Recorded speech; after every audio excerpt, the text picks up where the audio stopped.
Welcome to the Mentor Podcast, where the most highly motivated entrepreneurs come to get their weekly dose of financial stability with host Ron LeGrand, as well as other nationally recognized thought leaders who will teach you how to get, grow, and protect your wealth.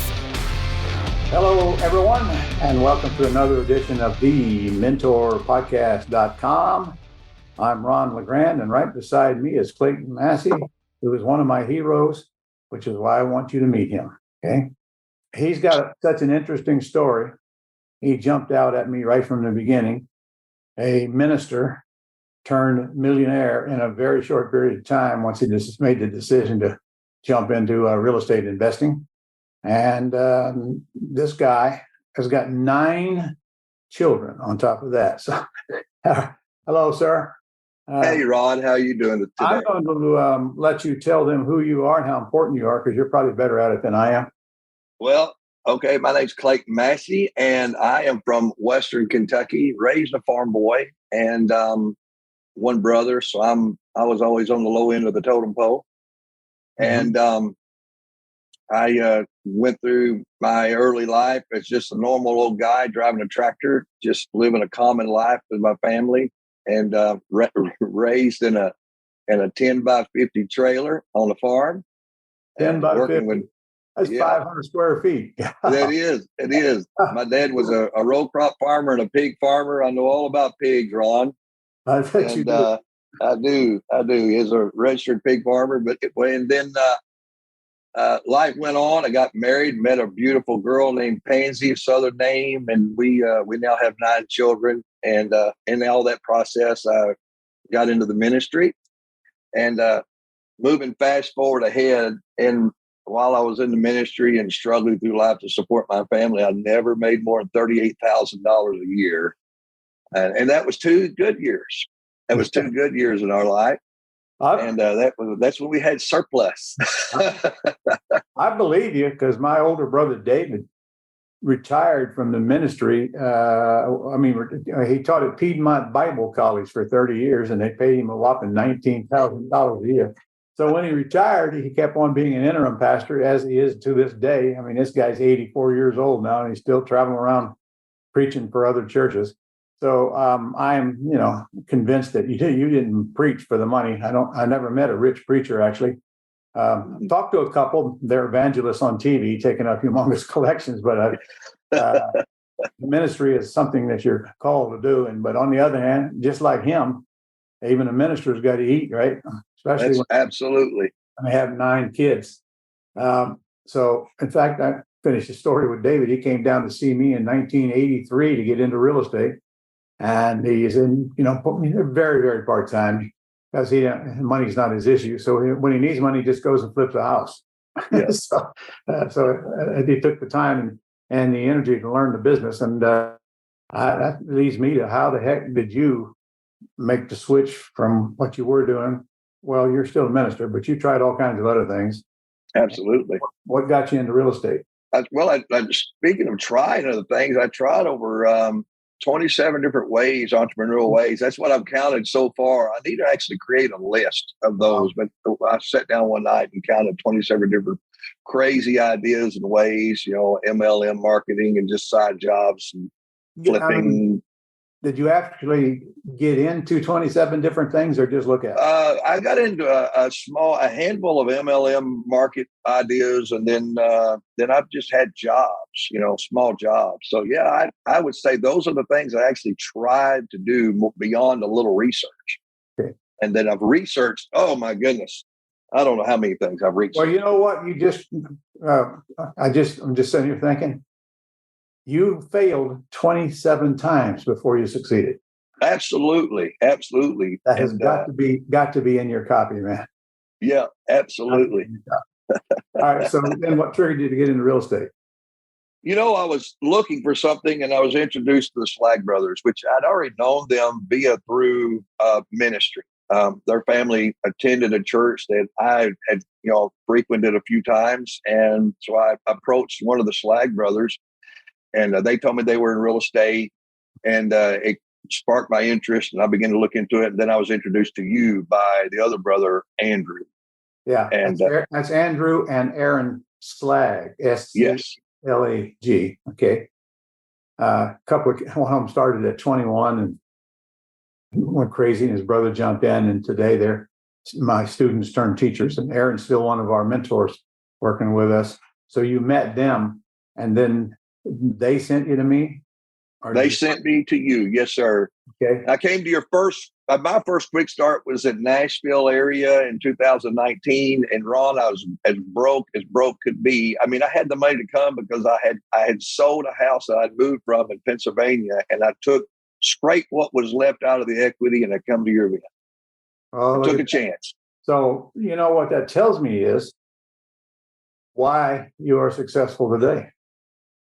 Because most people will say, I don't have the money, so I'm not going to pay for training. I'm going to try to get it free off of the internet, which is a deadly mistake. Deadly mistake. But you did it reminds me way back. I didn't have the money either. Now, my first seminar was only $450, but that's probably $4,000 a day. I don't even know. Absolutely. 1982, but I didn't have it. I had to borrow it.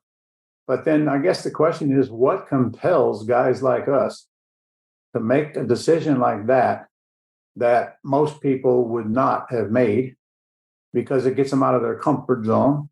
And I know what compelled me. I just woke up one morning and couldn't even buy my wife a washing machine, and I just made the conscious decision, I'm not going to do this. I'm going to go find something else. I know that's exactly what you did. Absolutely. 27. I went into a lot of things too. Even after I got into real estate, I was in MLM, several different ones. And a couple of them were good to me until the company crashed and burned. Start all over. I had no control of my paycheck, and that's a lesson I learned there. But I learned a lot of good things there, which I teach today. And one of them is, if you're ever going to be successful, you need to find a business that will allow you to be successful. That's right. Dollars for dollars, which is most businesses out there work all day, and you just make a meager living at the best. And sometimes you can't make anything, so you're in and out. I see a lot of restaurant owners doing just exactly that. I don't care how hard they work. I don't care if they stay there all the time. If they make any money, it's less than we'd make on one house flip. House flip, they got to work a year for that. It saddens me to see people that way, but I can't help everybody. They got to want to help themselves, like you did. So you came into my boot camp. What year? When was it? 2019. Okay. Golly, that wasn't very long ago, was it? No, not at all. All right. So then how long did it take you to get your first deal? About a year and a half is really, my first deal probably within the first year. I just struggled, afraid of the phone, afraid to get started. Of course, I had the desire to do it, but I had a lot of me in the way.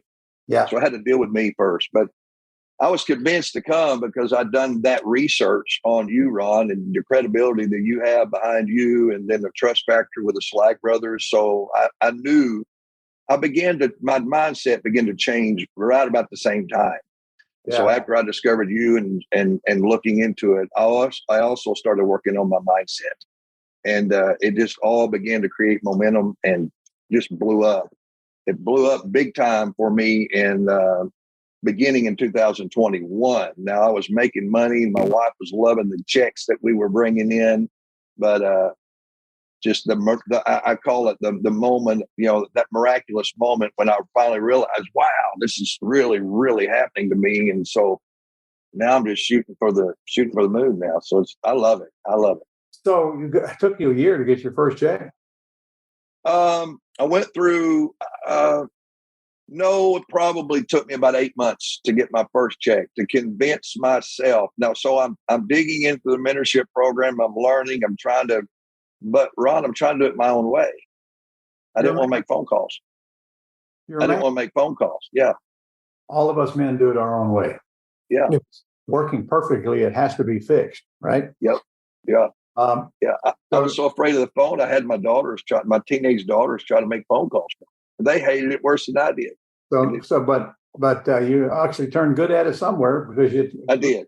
You called for our students. You call the sellers, just get them some deals when you're there. So How did you get over that? How did you go from afraid to not being afraid anymore?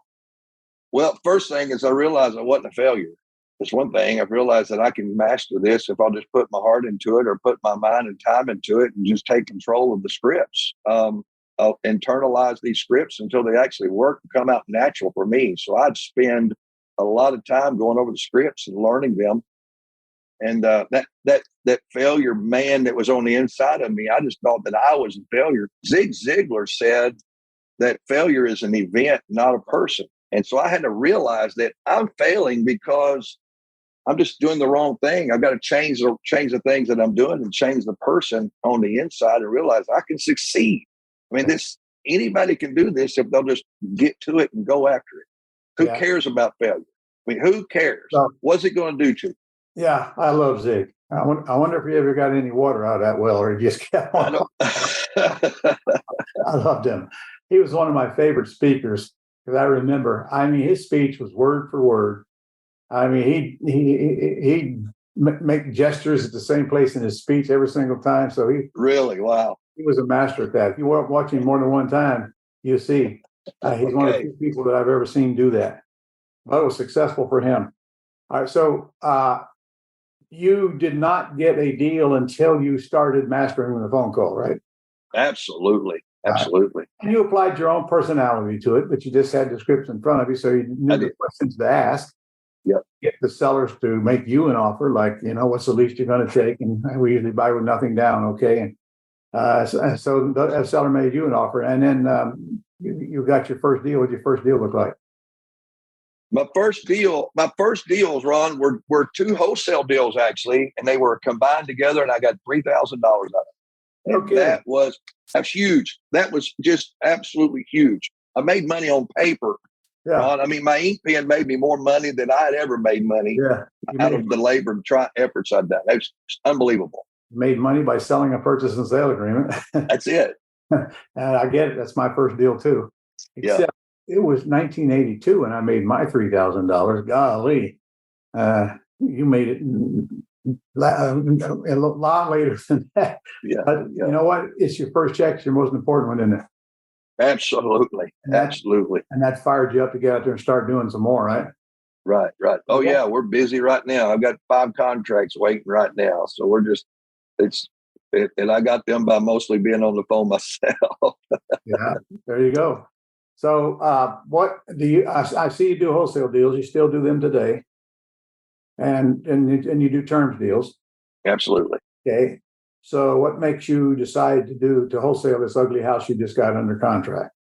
Oh, okay. So if you're asking me what helps me determine the deal while I'm on, that's what I do. I determine it while I'm on the phone while I'm talking. So I'll a little quick deal in my script, and whenever I'm talking to people, I'll give a bio, and then I'll explain to them how I'm just more interested in helping them out best I can and keeping a good reputation in my community because I live where they live.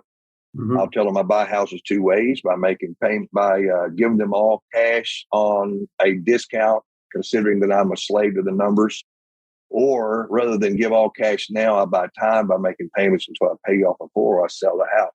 Then then I kind of lead them into the realization that I know that they may not be able to make that decision immediately. I'd like to explain, and if they'd entertain that conversation, that would be great. And Ron, that opens them up to willing to talk about it. Yeah. And there is when I begin to determine whether I want to do a wholesale deal or a terms deal. Yeah, well, let's say the house, you ain't going to do a wholesale deal unless the house is ugly and needs rehabbed anyway, because you're not going to buy it cheap enough to where you can flip it and make money on it or rehab it. So the condition of the house, and if the price is low enough, I think my question was, why do you wholesale it instead of rehab it and fix it and then sell it? Well, like you just said, if it's just so much, such bad condition where it's going to take a pile of money for me to get it up to a good ARV and have to repair value in a good condition, it's just, I don't want to put that kind of time into it. So you're saying really it comes down to the math. It does, absolutely. I know the answer to that. And the calendar in a way. If I'm going to spend a pile of time on something, I'd rather not spend the time, move it out of the way and get to the quick one. Well, I taught you how to rehab houses and not spend a pile of time on it, but that still doesn't change the math. The math always rules. I got the same question every time I get a house under contract and needs rehab. Do I want to wholesale it and flip it? Or do I want to rehab it and take 6 months to get it sold and have to hire a contractor and have to raise the private money and have to wait on other people that I can't control? And look, I rehabbed 1,000 houses, but today in this hot market that we're in, we can wholesale it. We're probably not going to make as much as we would if we rehabbed it, but the difference is not large enough to make me want to go through all of that to rehab it. Unlike our friend Jay Connor, but he's got a machine, he's got the people already in place. He's netting $78,000 a house up there in Morehead City. But to be fair, a good chunk of that, because his houses go up in price before he can get them rehabbed. So actually making him a favor, but doing him a favor. But his market is not declining at all because he's got shortage. That ain't true for all of our markets. Now, I don't know about your market, but I know here in Jacksonville, they're coming down a little, but not a big amount like they are in some of the other cities. So besides, when you wholesale a house, you get the money right away. You got no cost entanglements. You don't even have to buy it. You don't even go get insurance on it or any of that. So I can see why it's so attractive today. Now we go back when the market was kind of slow. I didn't want to wholesale anything because there was too much money in the rehab, and there weren't people chasing. There weren't a whole country full of greater fools paying too much for houses because they're junkers, because they watch too much reality TV. But times change, and when they change, we have to change with them, don't we? Absolutely. I've done several wholesale deals already this year. I know a couple of them. I netted over 40 grand on each of them. Never touched the house, so that's hard to turn down. Okay.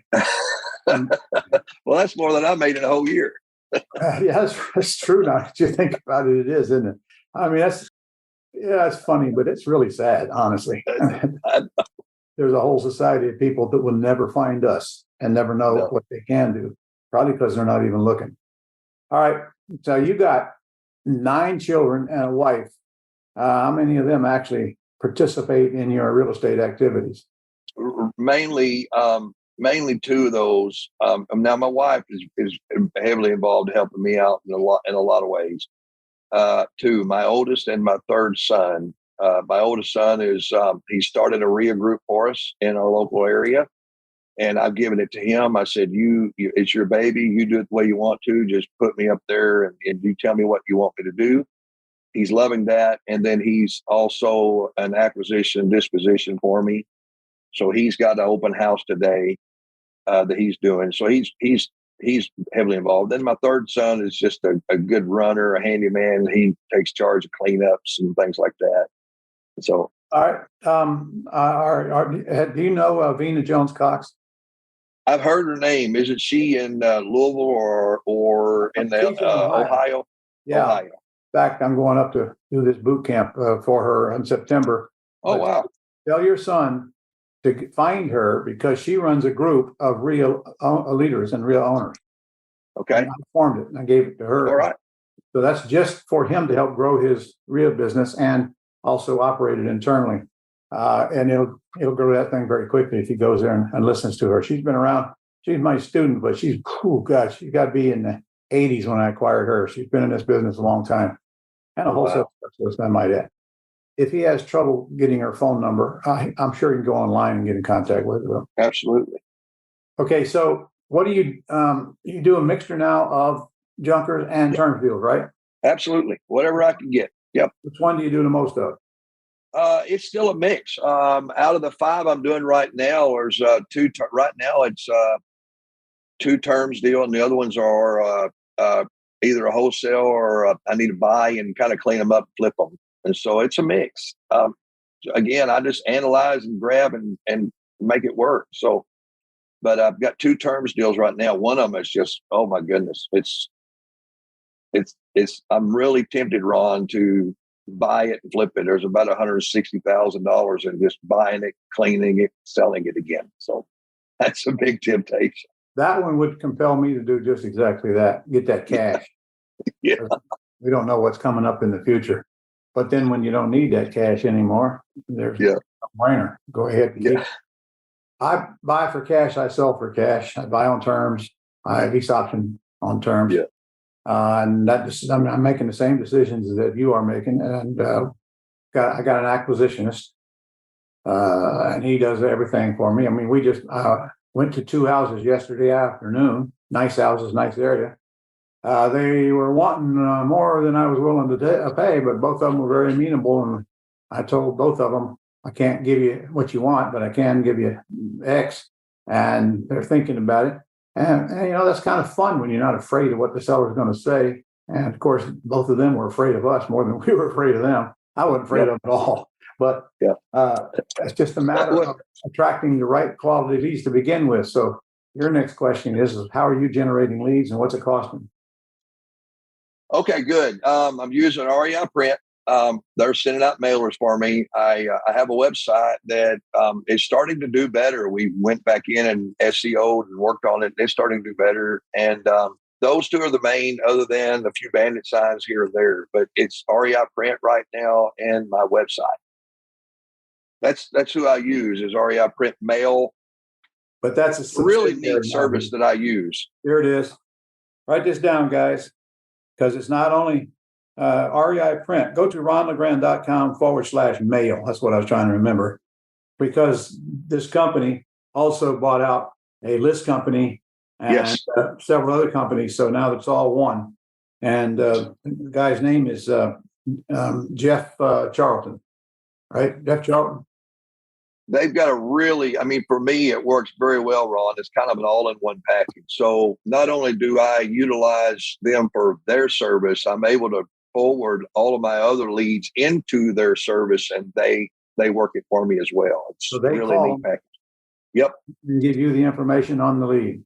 Yeah. Yep, absolutely. Their big mail house has been at it for 30 years. They got all the pieces. They got the list. So I know this is going to be hard for you guys. But you need to get a hold of them and tell them what you can spend per month and let them take it from there. Okay. I heard a guy one time say, the less I do, the more I make. And they do a lot for you. That guy was an idiot. I don't think so. It's helped me out. All right. So tell me, how much do you spend per month with them? Right now, my lead generation marketing costs about $5,000. With them, probably in the range of 30. That's 5,000, a little plus, counting all my subscriptions and other things, bells and whistles I use. So I'd say about 38 with them alone. So about 5,000 on marketing. So you just shocked many of our listeners. I got to spend $3,800 on marketing. Oh my goodness! I remember the time that I was encouraged to buy leads at $150 a piece, and I had to put out $750. Ron, I thought, what? And so when the phone would ring, it would come up on my phone, and I'd already had it set up in my Google that it would say deals, DEALS. And so I remember my first $15,000 deal. I seen it, I grabbed it. I had no choice but to answer the phone. I had to. It forced me. It forced me to make $15,000.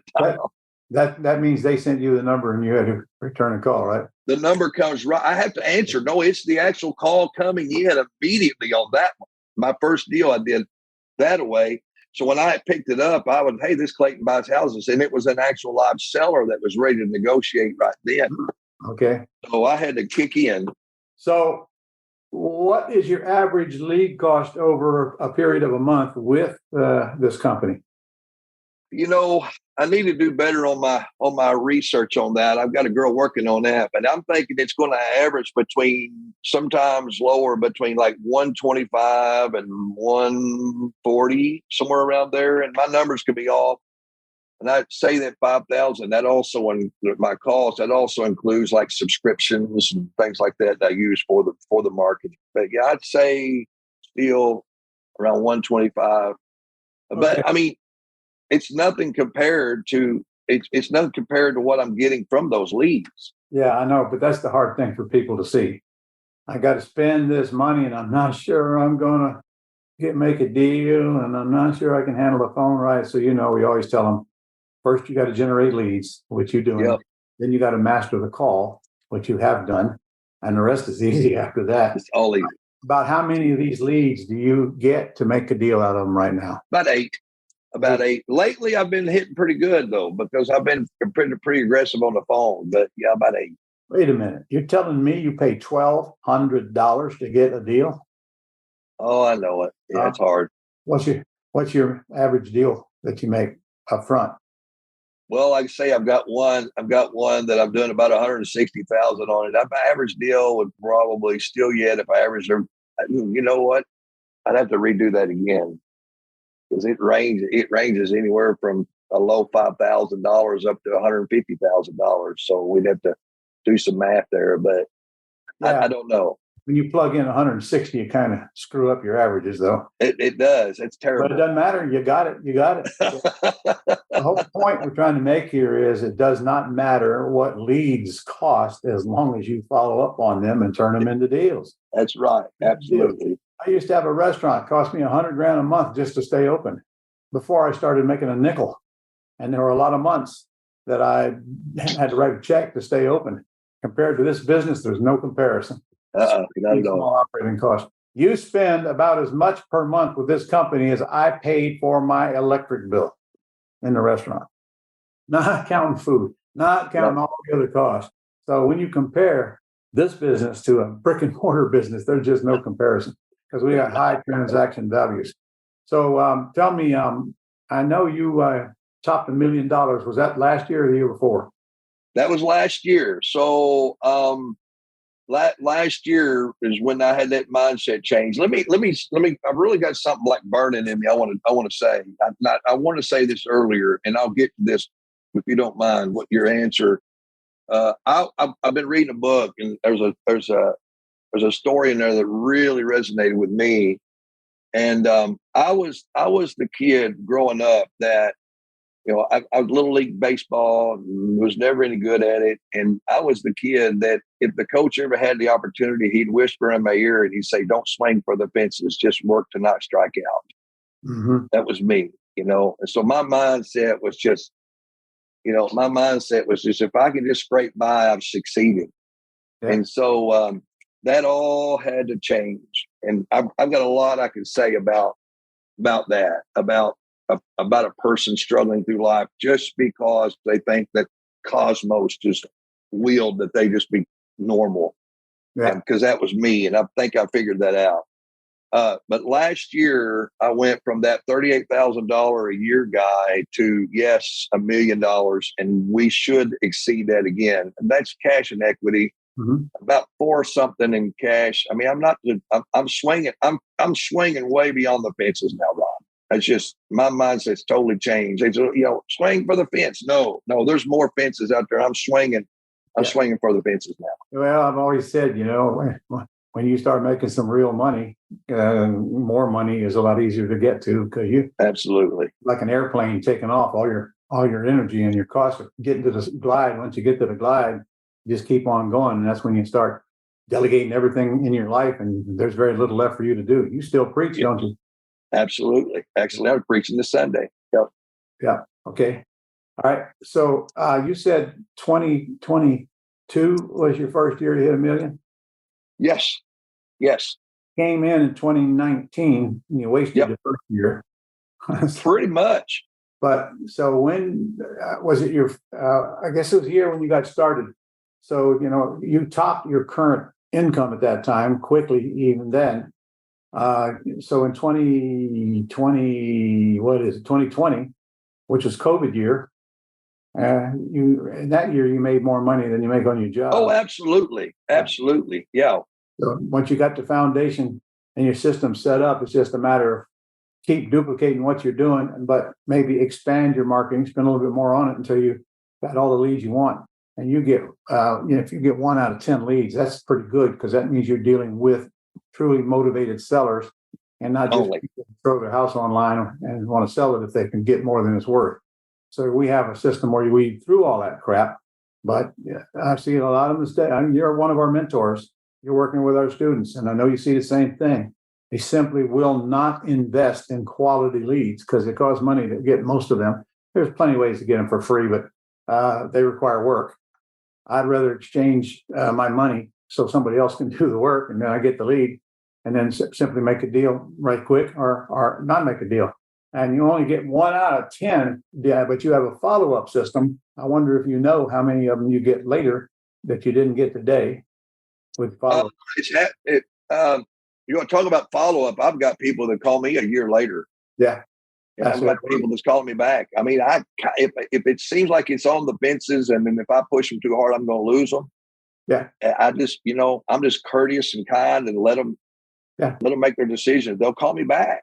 Well, yeah, our dream system follows up for you. You just plug in the emails and tell them yes. what increments you want to then be delivered. Thinking about that yesterday, one of the houses that we went to see, the guy called my acquisitionist back by, I think, 3 or 4 months after the first conversation with him. And, sometimes like one house we're looking at right now, it's got to go through probate before we can buy it. So it's part of the game. I mean, you got to follow up. You got to be there when they're ready. All right. So you got a plan for this year? I mean, and a financial goal you want to hit? Well, we're swinging to hit $1 million this year, but it looks like it's time to retweak that and change it to about 1.3, I hope. Yeah. And so we don't have a lot of time left, but something's happening. We're getting the leads are coming in. So as we're taping this, we got 5 months left, man. What are you talking about? Well, almost half a year. Crying out loud. All right. You're coming out with a book, aren't you? I am, Ron. I'm coming out with a book of a very important guy, a guy I highly admire. I'm writing a book about a guy named Ron LeGrand. Oh, that's cool. When's it coming out? It should be out right now. According to this video, we're going to hope to put a link and give it away. If they'll pay. Well, with shipping and handling, of course. Well, down below, there's a link. And then they can go on there and decide whether they just want to get electronic or they want to have it shipped to them for absolutely handling.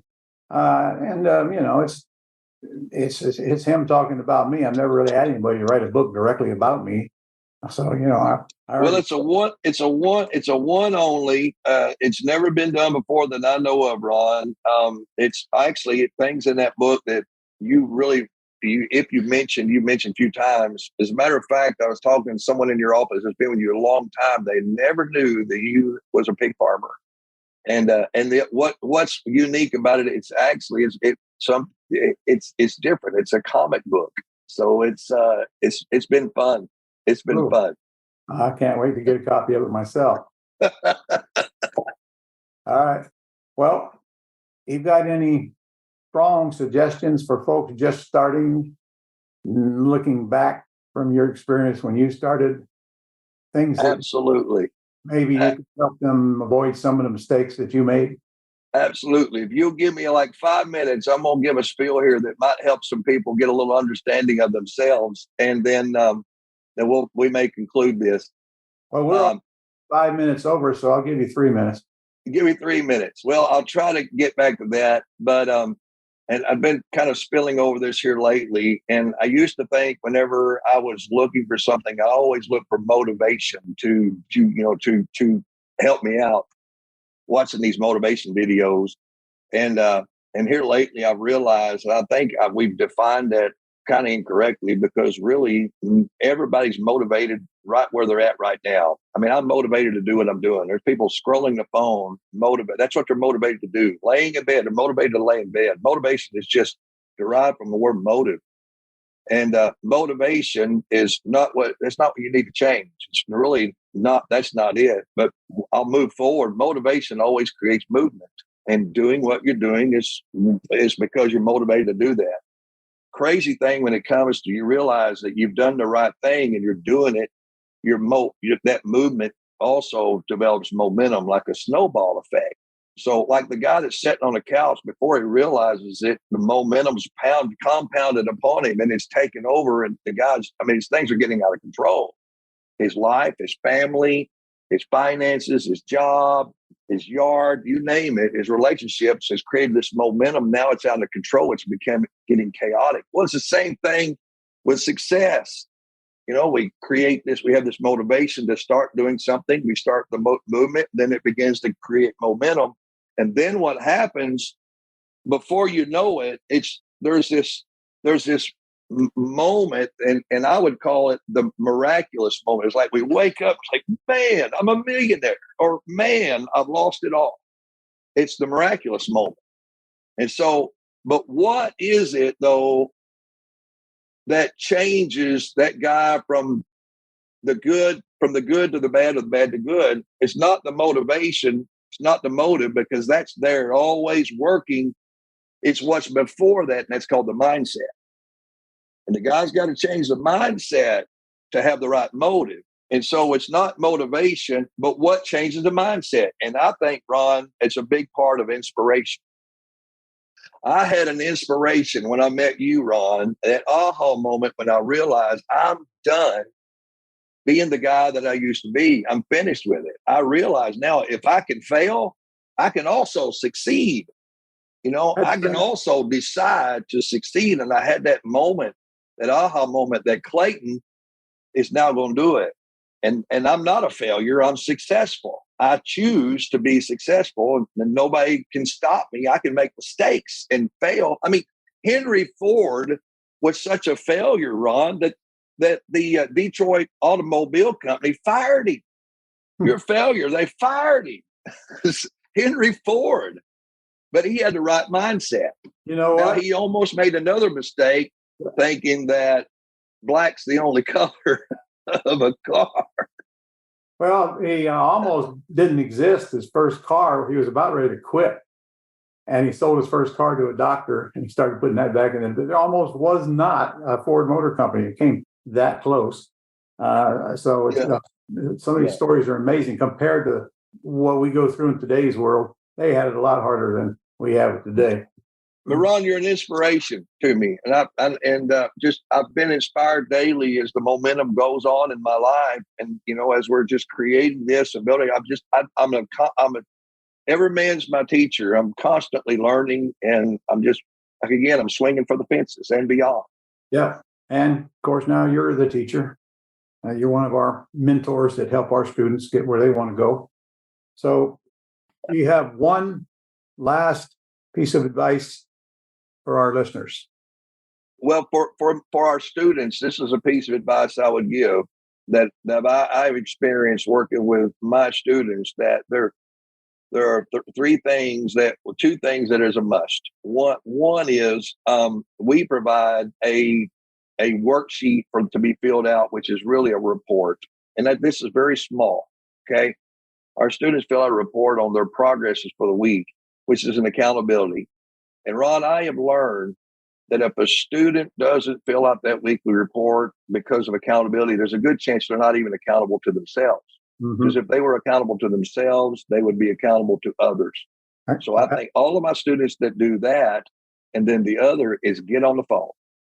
If you get on that phone, now the people that get on the phone and learn scripts, they're the ones that do the deal.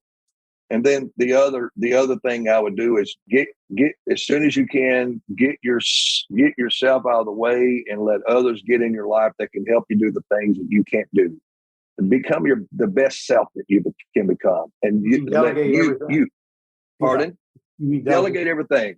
And me. I'm just me. I don't intend on changing who I am. I'm just me. I know, I'm from Kentucky and I'm a farm boy, but I'm the same way, sir. I am.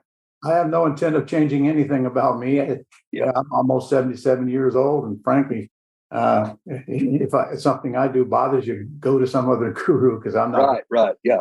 I'm not going to. I like being me. I mean, I'm working on me, but I like being me. So be yourself, be successful, being yourself, and realize that you can be that, and just get accountable and go after it. Yeah.